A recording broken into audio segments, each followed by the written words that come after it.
Science කරලා ගොඩ යමු.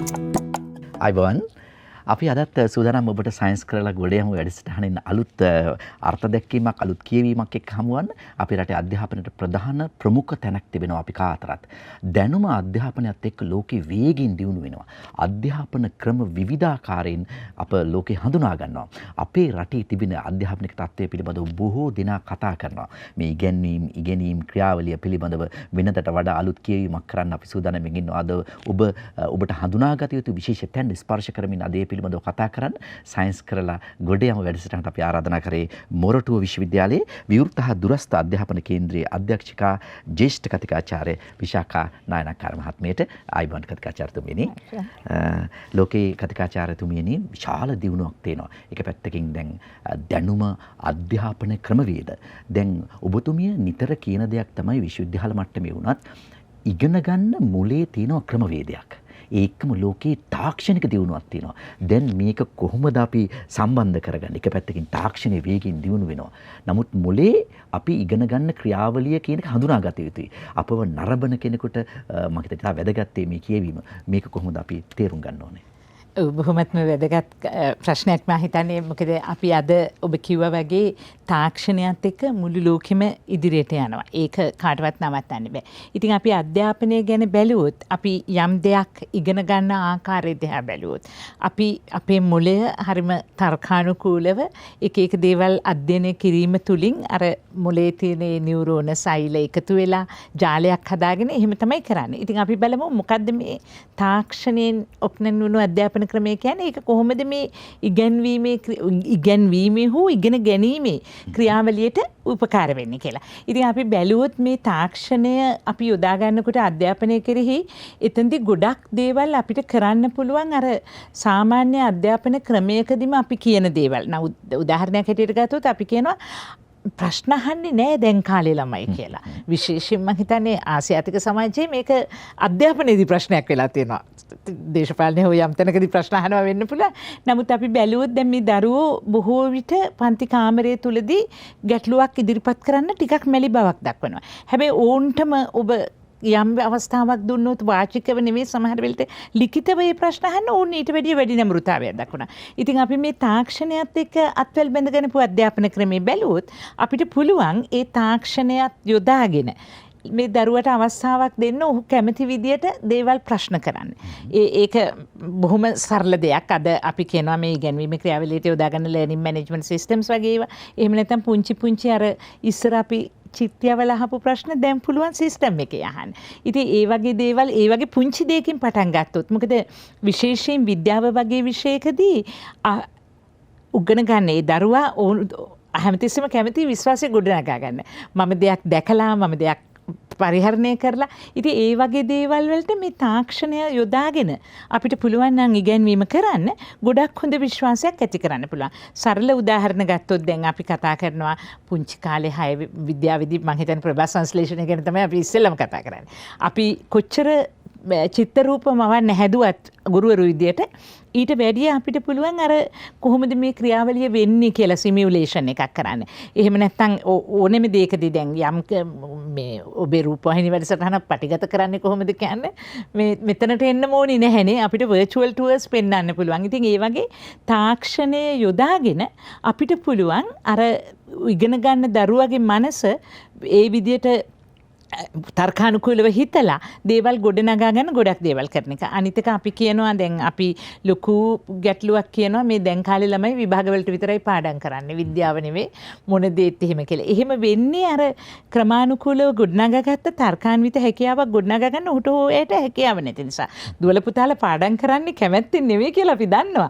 හැබැයි ඒක කරන්න අර හැමදාම එදිනෙදා මොලේ අන්තර්ගත කරගන්න පුළුවන් විදියට අපිට දෙන්න පුළුවන් තාක්ෂණය මත පදනම් අධ්‍යාපන ක්‍රමයේදී. ඉතින් ගොඩක් දේවල් ඒ කියන්නේ අපි කොහොමද අපි ගත්තොත් මොළය ක්‍රියා කරන්නේ ඔබ කිව්වා මොළය කොහොමද ඒකම අපිට අර පින්තූරයක් ඇඳලා පෙන්නනවට වැඩිය පොඩි වීඩියෝ එකකින් පෙන්වන්න පුළුවන්. ඉතින් මේ වගේ දේවල් මේ වගේ ඉගෙනුම් මට උදව් කරන දේවල් ගොඩාක් තාක්ෂණය අපිට උදව් කරනවා ඒ දේවල් හදාගන්න. ඉතින් මං හිතන්නේ තාක්ෂණයෙන් සවිබල ගැන්වුණු අධ්‍යාපනය තමයි විද්‍යාව ඕනෙම ඒ කියන්නේ ඒ විද්‍යාර්ථය තුළ ඉගෙන ගන්න පුද්ගලයා තුළ විශ්වාසයක් ඇති කරලා අභ්‍යන්තරකරණය කරලා හැමදාම පවතින අධ්‍යාපනයක් උන්ට ලබා දෙන්න ගොඩක් උදව් වෙනවා කියලා මං හිතනවා. එහෙම ගත්තොත්. නංගියේ පොල් ටිකක් ගා ගන්න පොල් ටිකකට එවන හාකේ අර බණ්ඩාරවත් එක ලස් කරන්න ගියානේ. පොල් නෑ බෑ නොකිය වැඩ පුරාණ යෝදෙද්ද බන්ද. අපි හිතපු දේවල්ද මේවා. අක්කේ පෝල් මේකේ පැන් රස පොල් වලින්ම ගන්න. සිද්ධ වෙන්න ඕන. අපි සුරංගනා කතා කියලා හිතන දේවල් ඇත්ත කරන්න සයන්ස් කරන අයට පුළුවන්. ඒක අපි කාගේත් සාර්ථකත්වයට හේතු වෙනවා. සයන්ස් කරලා ගොඩ යමු. කතිකාචාර්යතුමිය දැන් අතීතයේ දේශකයෙක් කෙනවා දෙයක් කියනවා කෙනෙක් අහගෙන ඉන්නවා. මේ ක්‍රමයේ දැන් වෙනස් වෙලා අලුත් ක්‍රමවේද තාක්ෂණයත් එක්ක ඔබතුමිය මේක මතු කරන්නේ ඒ දේ මේ දේ අපි මං හිතන්නේ සමාජගත කරගන්නට ඕන. ඒක පැත්තකින් දැන් සාම්ප්‍රදායික අධ්‍යාපන ක්‍රමයේ ඇතුලේ කතිකාචාර්යතුමිය ඉගැන්වීම ක්‍රමවේදයේ ඇතුලේ දැන් තාක්ෂණය ඇවිල්ලා තියෙන. ඒකට විද්‍යා විෂයක් වගේ දෙයක් පරේක්ෂණ නිරීක්ෂණ හරහා යමක් තේරුම් ගන්න ඕන වගේ විෂයකට කොහොමද අපි මේක යොදා ගන්න පුළුවන් තවදුරටත්? එතෙන්දී තමයි මම හිතන්නේ වඩාත් වැදගත් වෙන්නේ. මොකද ආචාර්යවරයෙක් විදිහට මම බොහෝ විට දේශන ශාලාවකට ගිහිල්ලා දිගු දේශනයක් කරොත් එතෙන්දී කවුරුවත් අත්දැකීම් ලබන්නේ නැහැ. ඉතින් අපිට පුළුවන් අපි කතා කරන්නේ මම හිතන්නේ ඕනෙම මාතෘකාවකදී යම් දේවල් විවිධාකාරයෙන් පෙන්වන්න පුළුවන්. ඇත්තටම අර දේශනය කියන එක අද මම හිතන්නේ ඈත් විය යුතුයි ඉගැන්වීම ක්‍රමවේදේ. මොකද ඕන කෙනෙකුට පුළුවන් නේ අපි දන්නවා ගොඩාක් දේවල් තියෙනවා දැනුම ලබා දෙන්න. හැබැයි මේ අවස්ථාවට අනුකූලව එහෙමත් නැත්නම් කොහොමද අපි ක්‍රමානුකූලව මේ දැනුම ලබා දෙන එක කරන්නේ කියන එක තමයි වැදගත් වෙන්නේ. ඉතින් අපි හිතුවොත් වීඩියෝ එකක් බලලා වීඩියෝ එක බලන්න පුළුවන් ඕන වෙලේක නිදහසේ. හැබැයි ඒක තුලින් ඇතිවෙන ගැටලු අපි සාකච්ඡා කරන්න නම් අපි හම් වෙන්නේ පන්ති කාමරය තුලදී දරුවට ඉගෙන ගැනීමේ හැකියාව වැඩි වෙනවා. ඒ වගේම යම් දේවල් කියනකොට අපිට පුළුවන් අත්දැකීමෙන් බලන්න. දැන් අර පුංචි කාලේ අපි කියනවා පීඩනය ගැන කියනකොට මේ කොහොමද මේ බෝලයක්ද මේ වෙන්නේ. ඉතින් ඒ වගේවා කියනවා විතරක් නෙවෙයි අද සිමියුලේෂන්ස් තුලින් අපිට කරලා පෙන්වන්න පුළුවන්.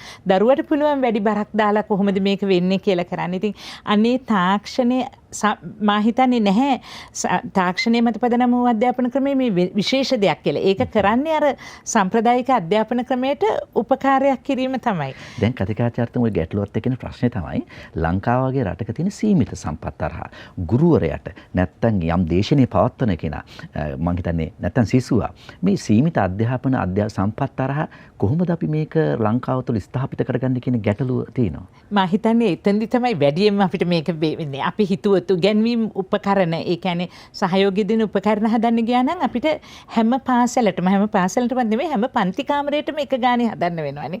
දැන් අපි සිමියුලේෂන් එකක් වගේ එකක් හැදුවොත් එහෙම නැත්නම් වීඩියෝ එකක් කරොත් එකක් හදලා අපිට පුළුවන් හැමෝමත් එක්ක බෙදා ගන්න. ඒකයි මම හිතන්නේ අපේ වගේ රටවල් වලට වැදගත් වෙන්නේ මේක. මොකද යම් දේවල් දැන් අපි ඉස්සර කියනවා මේ නාගරික පාසල් එහෙම නැත්නම් ජනප්‍රිය පාසල් කියලා. හැබැයි අර ළඟම පාසල හොඳම පාසල කරන්න ඕන කියනකොට එතෙන්දී වෙනසක් ඇති වෙන්නේ නැහැ. ඒ කියන්නේ අද පරිගණක ජාල පහසුකම් ලබා දෙන එක මම හිතන්නේ අපි පිළිගන්නවා හැමෝම මේක අවශ්‍ය දෙයක් කියලා. එතනින් ඔබට යනකොට එක වීඩියෝ එකක් හැදුවනම් ඒක හැමෝටම පාවිච්චි කරන්න පුළුවන්. ඉතින් ඒ වගේම තමයි මතක් කරන්න ඕනේ මේ මෘදුකාංග ගැන ඒ වගේ දේවල් ගැන කියනකොට විවෘත හා නිදහස් මෘදුකාංග ගොඩක් තියෙනවා. අද අපි සල්ලි දීලා ගන්න ඕනේ නැහැ ටූල්ස්. ඒ වගේ දේවල් යොදාගෙන ඉතින් අපිට අපේ භාෂාවල් වලින් සිංහල දෙමළ මාධ්‍ය වලින් හැම දෙයක්ම කරන්න පුළුවන්. ඉතින් මම හිතන්නේ වඩාත් තිරසාර වෙන්නේ තාක්ෂණය මත පදනම් වූ අධ්‍යාපනය තමයි කියලා. අපිට තියෙන්නේ අර දැනුම නැතිකම තාක්ෂණය කොහොමද අධ්‍යාපනයට ගන්න කියන කාරණේ. ඉතින් මම හිතනවා කතිකාචාර්යතුමී උත්සාහ කරනවා මේ තාක්ෂණය හරහා අලුත් අධ්‍යාපන ක්‍රමවේදයට විශාල බලපෑමක් කරන්න පුළුවන්. අපි මේක තේරුම් ගත යුතුයි කියලා. ඉතින් සයන්ස් කරලා ගොඩ යමු අද වැඩසටහනට මේ අලුත් කියවීම පිළිබඳව තවදුරටත් කතා කරන්න අපි ඔබතුමී සම්බන්ධ කරන්න බලාපොරොත්තු වෙනවා. අද සම්බන්ධ වුණේ මොරටු විශ්වවිද්‍යාලයේ ජ්‍යෙෂ්ඨ කතිකාචාර්ය විශාඛා නායනකාර මහත්මිය. කතිකාචාර්යතුමීට බොහොම ස්තුතියි අද වැඩසටහනට පැමිණියාට. හොඳම දේ වෙනුවෙන් රැඳී සිටින්න ටීවී දෙරණ සමග. නංගියේ පොල් ටිකක් ගා ගන්න පොල් ටිකකට එවන හාකේ අර බණ්ඩාරවත් එක ලස් කරන්න ගියානේ. පොල් නෑ බෑ නොකිය වැඩ පුරාණ යෝදෙද්ද බන්ද. අපි හිතපු දේවල්ද මේවා. අක්කේ පෝල් මේකේ පැන් රස පොල් වලින්ම ගන්න. සිද්ධ වෙන්න ඕන. අපි සුරංගනා කතා කියලා හිතන දේවල් ඇත්ත කරන්න සයන්ස් කරන අයට පුළුවන්. ඒක අපි කාගේත් සාර්ථකත්වයට හේතු වෙනවා. සයන්ස් කරලා ගොඩ යමු.